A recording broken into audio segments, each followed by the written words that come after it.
These three fat Frank exit gave name to, as if by naming, specific and full account was given of his constant gropings. He woke to loneliness, jealousy, and need, principally those three. If he were aware of his dreams, he'd say they accompanied him there also, if only as that which he escaped from. But when he was conscious, their fact was always. He was aware of these emotions, and for knowing his misery, was slightly less miserable. Because Frank's defeat was surprisingly thus partial, his smugness offered a thin and waning barrier against all that depression. He lived, scurrying for an answer before this final vestige was gone, and he was left in a forever dark and heartless chamber. Summer, for instance, was relentless. He would frequently go to spectacles, that was the only word for them, to bathe himself in a wash of forever concluded desire. A movie, a baseball game, or best a fight. The aching temporarily relieved by a sweaty muscle sweeping air on the way to contact. Lotus breath sugaring his tongue, there was again, always, the crowd.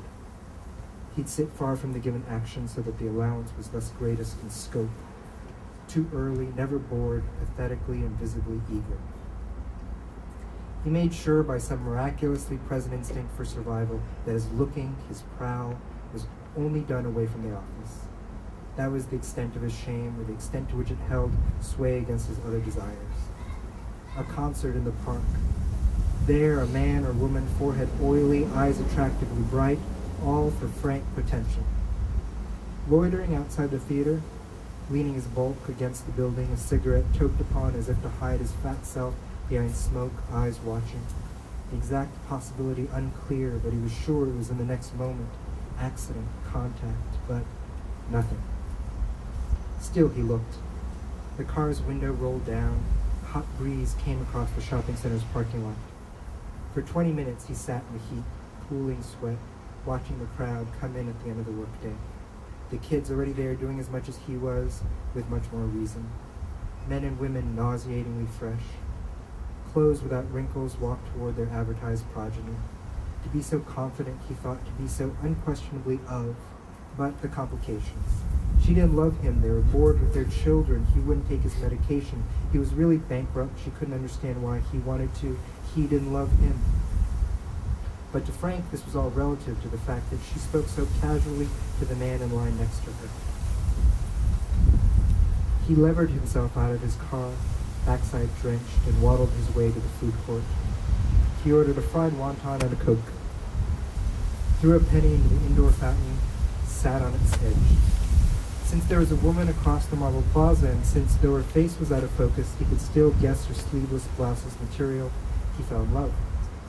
And when she left, the young mother with stroller, beautifully proven sexual, was the next.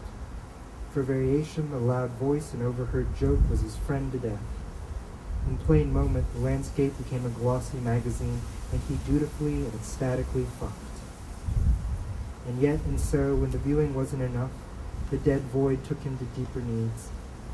He wanted just contact, to be next to the running city, enveloped, standing at a point in the field's rush. He drank at a bar in the airport.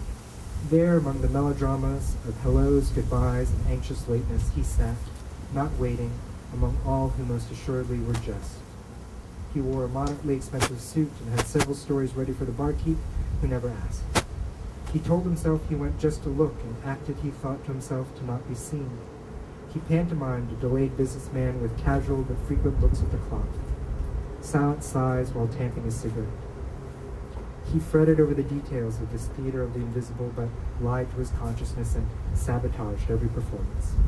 For so open was his need, so blind was he to himself in these safaris, that all who were watched by him, all who noticed him, were compelled without exception to deny him. And Frank, thinking he was unseen when in fact his eyeball and brain were only too evident, tragically misread his environment. Eventually, after several hours, he got up, paid his bill, took a walk past the baggage claim, found his car, looked expectantly at the woman who took his parking stub, and drove home.